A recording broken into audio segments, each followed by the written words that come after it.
Hey folks, I've been out checking berries. It's about 90 degrees outside.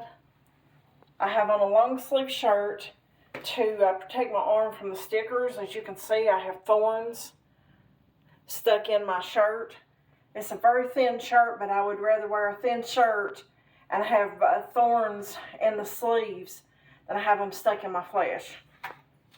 Oh, there's a piece of green tree or something. Berries are just starting to get ripe. That's all I got in about an hour, but in all honesty, it was basically just checking to see what's getting ripe, because we have berries in various places on the farm, and most of them are not ripe yet. I would have had a few more, except my little 9-year-old helper decided he had to eat everything he picked.